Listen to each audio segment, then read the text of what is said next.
जब अपने भीतर की सरलता होती है ना, अपने भीतर का जब भोलापन होता है, अपने भीतर की जब सहजता होती है ना, तो शिव पुराण कहती है शंकर भगवान को जितना जल प्रिय नहीं, जितना दूध प्रिय नहीं, जितना पंचामृत प्रिय नहीं, जितना सामग्री बेलपत्र प्रिय नहीं, जितनी कोई वस्तु प्रिय नहीं, शिव जी कहते हैं मुझे सबसे ज्यादा व्यक्ति का भोलापन प्रिय है। शंकर को सहजता।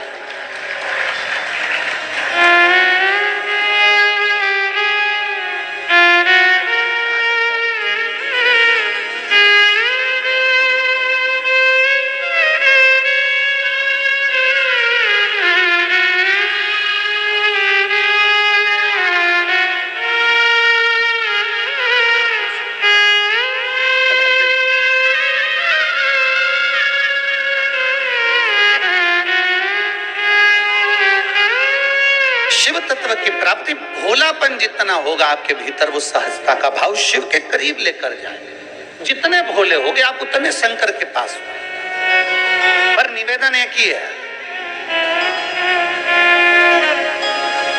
भोले भोले के लिए बनो। संसार के लिए भोले बन जाओगे तो लोग तुम्हें पीछे धकाना चालू कर देंगे और एक कोने में ले जाकर छोड़ देंगे। फिर निवेदन करूंगा, फिर निवेदन, भोले भोले के लिए बनो।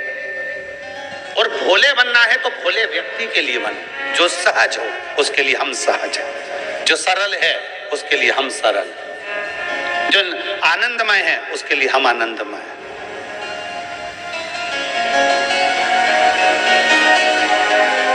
राजकन्या बड़ी सुंदर थी, देवता भी उसको देखकर आकर्षित हो जाए, इतनी सुंदर थी। पिता के मन में थोड़ा सा भाव जागृत हो गया। पिता के मन में लगा कि मेरी बेटी, इसका विवाह करना है मुझे, और मैं विवाह करना, इतनी सुंदर है, इतनी सुंदर है। अब मैं किसी ज्योतिषी को बुलाऊं और ज्योतिषी को बुलाकर इसको जरा दिखाऊं कि मेरी बेटी का भाग्य क्या कहता है।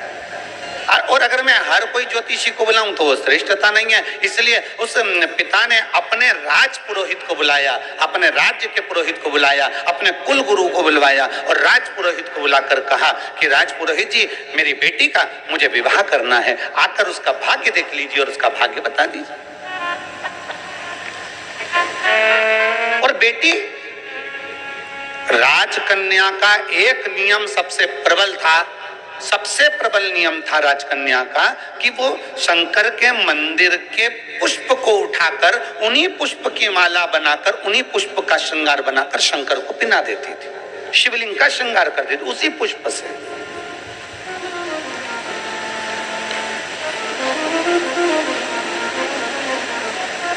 जैसे आजकल तो खैर मंदिर में बेलपत्र मिलना बड़ा कठिन हो गया। आपके राजनांदगांव के मंदिर में मिलता है क्या बेलपत्र? मंदिर में चढ़ा हुआ मिल जाता है क्या? आजकल तो बहुत कठिन हो गया, लोग चढ़ाते हैं और उठा के ले जाते हैं, बहुत मुश्किल हो गया। यदि भूलवश भी अगर कोई व्यक्ति मंदिर में बेलपत्र चढ़ा हुआ है और बेलपत्र उसने एकत्रित कर लिया मंदिर के अंदर ही, और मंदिर में बेलपत्र एकत्रित कर कर धागा लिया और उस कच्चे धागे में, उस कच्चे धागे के अंदर अगर उस बेलपत्र की डंडी को पीछे से उसने एक एक साधारण सी गांठ लगाकर उस बेलपत्र की माला को सिद्ध कर लिया, हल्की सी कच्चे सूत की गांठ लगाते लगाते मंदिर की चढ़ी हुई बेलपत्र को, शंकर पर चढ़ी हुई बेलपत्र को, शंकर की चढ़ी हुई बेलपत्र को ही उसने गांठ लगाकर जब माला सिद्ध कर ली और सिद्ध कर कर अगर वही माला भगवान शंकर को अर्पित कर देती है तो कहते हैं कि हमारा फिर पुनर्जन्म होता ही नहीं है, इस संसार सागर से हमारी मुक्ति हो ही जाती, पुनर्जन्म से हम छूट जाते। जैसे जगत गुरु शंकराचार्य जी कहते हैं पुनरपि जननम पुनरपि मरणम, उस प्रपंच से छुटकारा।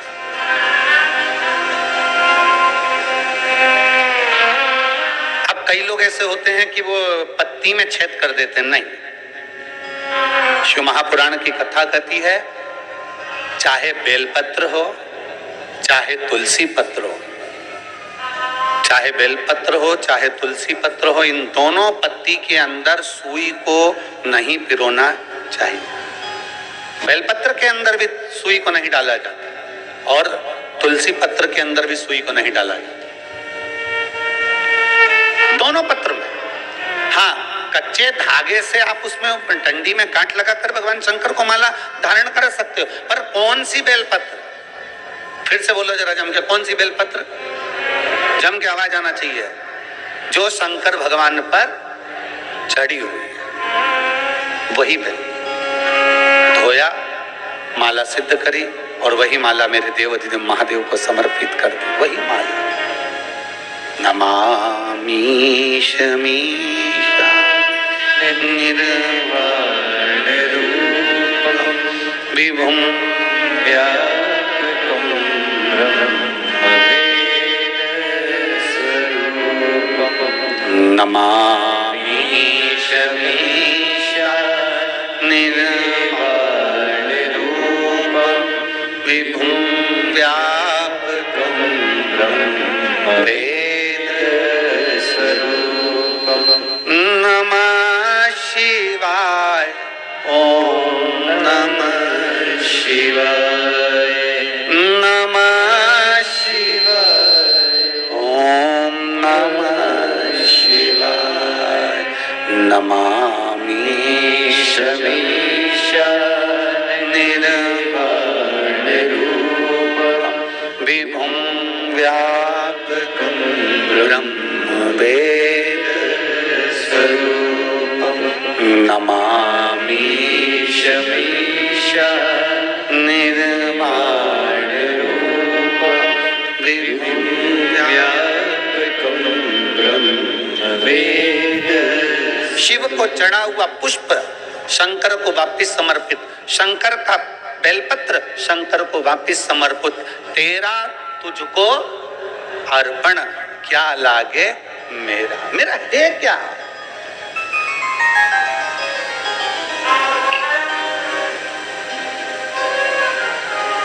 अब एक व्यक्ति पत्र लिखा भिलाई में, उसने एक पत्र में बात लिखी कि गुरुजी आप कहते हो शंकर का चढ़ा फूल चढ़ा दो शंकर जी को, शंकर की चढ़ी बेलपत्र चढ़ा दो शंकर जी को, तो ये तो झूठा हो जाता है, ये तो बेकार हो जाता है। हम उस बच्चे से कहना चाहते हैं, अगर वो कथा सुन रहा होगा ऑनलाइन तो उसकी चित्त वृत्ति में यह बात होगी। दुर्ग का वो बेटा है, अगर उसने बात कथा सुन रहा होगा तो उसके स्मरण में होगा कि आप कह रहे हो कि बेलपत्र झूठा हो गया, शंकर भगवान को चढ़ा फूल झूठा हो गया और वापिस शंकर भगवान को दे दिया। तो हम पूछे अच्छा भगवान ने लिया क्या है? दूध, वो भी गाय के बछड़े का झूठा है। दूध निकालने वाला एक एक वाला एक एक किसान जानता है, पहले बछड़े को छोड़ा जाता है, दूध जब नीचे आता है तब वो निकालता है। बछड़ा अपना मुंह लगा देता है, झूठा दूध निकाला गया है। जल मछली ने झूठा करा, फूल भौरे ने झूठा करा।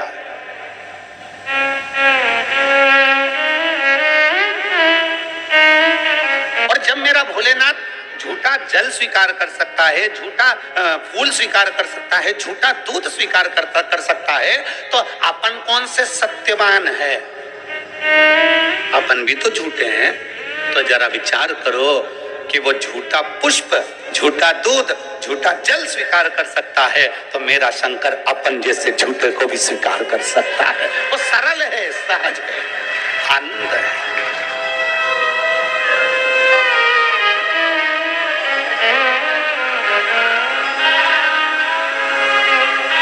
जो बहुत भगवान के सामने जब भी जाओ ना, पूरा पूरा अपना अभिमान, पूरा अहंकार, पूरी अभिमत्ता सब बाहर छोड़ दो, सब कुछ बाहर।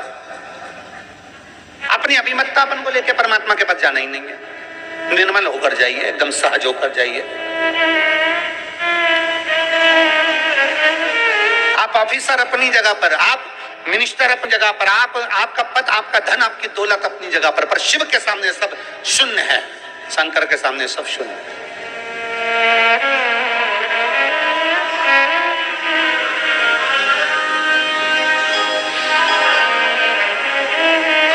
विचार करिएगा। बच्चा कहता है कि सब ये झूठा, हम कहते हैं झूठा नहीं, भगवान उसको स्वीकार करता है। एक शंकर पर चढ़ी हुई बेलपत्र 5, 7, 8, 15, 20 मिल भी गई और उसकी अपने माला तैयार करके शिव को समर्पित भी कर दी, तो ये श्रेष्ठता है। उस राजकन्या इतनी सुंदर थी, उसका एक काम था, बाल्यावस्था से 4 वर्ष की जब राजकन्या थी तब उसने अपने कहीं सखी के, कहीं सहेली से सीख लिया था कि मंदिर में पुष्प पड़ा है, उससे श्रृंगार कर दिया, रंगोली बना दी, वही फूल से भगवान की जलाधारी का श्रृंगार कर दिया, वही पुष्प से शिव का श्रृंगार कर दिया। राजकन्या धीरे धीरे धीरे धीरे बड़ी होती चली गई, कन्या बड़ी हो गई, कन्या बड़ी हो गई, मंदिर में जाती, श्रृंगार करती, भगवान का सेवा करती। पिता को चिंता लग गई कि मैं अपनी कन्या का विवाह किससे करूं, इसको किसको समर्पित करा जाए, किसको दिया जाए। और फिर निवेदन है, राजा जनक जैसी चतुरता लाकर रखना अपनी बुद्धि में। बेटी का विवाह करने से पहले राजा जनक जैसी विद्वत्ता लेकर आओ। राजा जनक ने एक संकल्प किया था, मेरी बेटी का विवाह मैं उसी के साथ करूंगा जो धनुष को उठाएगा, चढ़ाएगा, मैं बेटी उसको ब्याह दूंगा। राजा जनक जी ने ऐसा विचार क्यों किया? क्योंकि राजा जनक की बेटी माता जानकी जी जब 4 वर्ष की थी तब राजा जनक जी ने अपने सेवकों से कहा था, धनुष के नीचे का भाग लीप कराओ, पोंछ कराओ, आज मुझे पूजन करने आना है। सेवक गए, धनुष को 10-10 हजार सेवकों ने उठाया पर धनुष उठा नहीं। सेवक वापिस आ गए, सीता जी खेल रही थी। 4 वर्ष की सीता जी को देखकर कहा, सेवकों ने तुरंत कहा, जानकी जी पिताजी आए तो कह देना हमने धनुष के आसपास का लीप दिया पर धनुष हमसे नहीं उठा, इसलिए उसके नीचे हम गोबर से नहीं लीप पाए। आप कह दोगी ना? सीता जी ने कहा, क्या काका तुमसे धनुष नहीं उठा, चलो मैं उठाती हूँ, तुम लीप देना। सीता जी गई, 4 वर्ष की माता जानकी जी ने अपने उल्टे हाथ से धनुष को उठा लिया, सीधे हाथ में गोबर लेकर लीप दिया और धनुष को रख दिया। जनक जी जब पूजन करने के लिए आए, जनक जी जब पूजन करने के लिए आए तो जनक जी ने देखा कि आज धनुष के नीचे का भाग पहली बार लिपा हुआ है, ये किसने लीप दिया? सबने कहा जानकी जी ने लीपा है। जानकी, 4 साल की जानकी, बुलाओ सीता को। जानकी को बुलाया, जानकी बेटा तूने ये धनुष कैसे उठा लिया? उसने कहा पिताजी बिल्कुल सरल था, उल्टे हाथ से सीता जी ने अपने पिताजी के सामने धनुष उठाया, गोबर लिया और लीप के बताकर धनुष को रख दिया। जनक जी ने विचार कर लिया, मेरी बेटी अगर उल्टे हाथ से धनुष उठा सकती है तो इसका पति वो होगा जो धनुष को उठाएगा, चढ़ाएगा, तोड़ देगा, मैं बेटी उसके साथ ब्याह दूंगा। अर्थात जनक जी जैसी विद्वत्ता लेकर आना है। अपनी बेटी विद्वान है तो उससे दुगना विद्वान उसका वर होना चाहिए, अपनी बेटी ज्ञानवान है तो उससे दुगना ज्ञानवान उसका वर होना चाहिए, अपनी बेटी चतुर है तो उससे चतुर उसका वर होना चाहिए, अपनी बेटी सुंदर है तो उससे सुंदर उसका वर होना चाहिए, अपनी बेटी बुद्धि विवेक में प्रबल है तो बुद्धि विवेक में प्रबल उसका वर होना चाहिए। हम क्या देख लेते हैं, एक पेट्रोल पंप देख लो, एक गाड़ी देख लो, एक बंगला देख लो, जांच कराने जाओ, डॉक्टर बोले जांच कराओ, जितनी रिपोर्ट आना चाहती आए, पर उससे पहले अगर 3 जगह पर इत्र समर्पित कर दिया जाए, इत्र हो या सुगंधित कोई पुष्प हो, इत्र या सुगंधित पुष्प, से निवारण होता जाता। 3 स्थान समझेंगे, ये शिवलिंग, जलाधारी, अशोक सुंदरी का स्थान मध्य में, इधर गणेश का स्थान, इधर षडानंद कार्तिकेय का स्थान। 3 स्थान है जहां पर बन सके। अगर आपको लगता है कि मैं जांच कराने के लिए डॉक्टर के पास जा रही हूं और डॉक्टर ने बोला है कि कोई बड़ी बीमारी तुमको लगती है तो उस जांच कराने जाओ, डॉक्टर बोले जांच कराओ, जितनी रिपोर्ट आना चाहती आए, पर उससे पहले अगर 3 जगह पर इत्र समर्पित कर दिया जाए, इत्र हो या सुगंधित कोई पुष्प हो, इत्र या सुगंधित पुष्प, 3 स्थान पर अगर इत्र समर्पित किया जाए तो वो स्थान, और इत्र समर्पित कर कर आप जाओ फिर जांच कराओ, मना नहीं, पर वो 3 स्थान बताएगा। पहला स्थान अशोक सुंदरी और भगवान शंकर का जो शिवलिंग रखा है उसके बीच में जो अशोक सुंदरी और शंकर भगवान के शिवलिंग के बीच में एक जगह खाली पड़ी रहती है। अशोक सुंदरी का स्थान पूर्ण होगा, शिवलिंग होगा, उसके बीच में एक स्थान खाली होता है।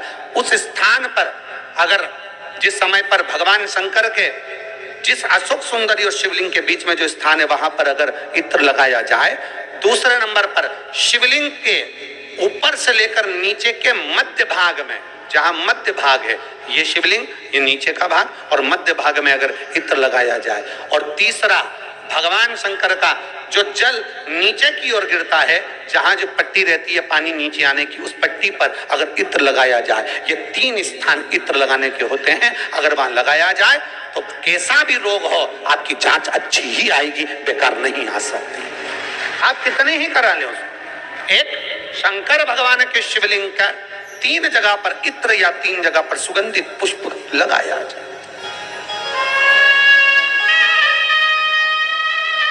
अब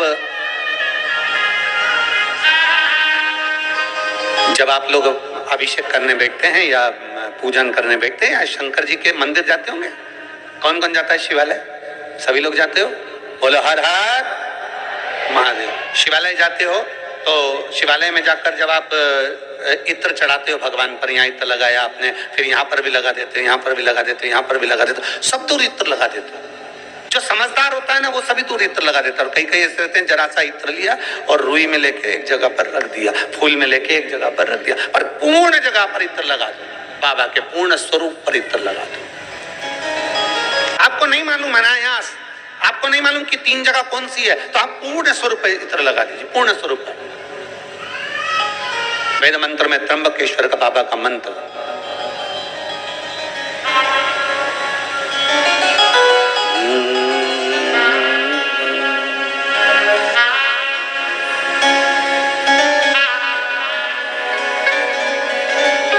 महामृत्युंजय मंत्र, वेद मंत्र का बड़ा सुंदर मंत्र, जिसका हम उच्चारण पूर्ण रूप से नहीं करते हैं व्यासपीठ से, उसको हम मंत्र को मन में गुनगुनाते हैं। एक बार आप भी बाबा के मंत्र को मन में गुनगुनाइए। कुछ दिनों की दुल्हन बना के छोड़ गया मुझे।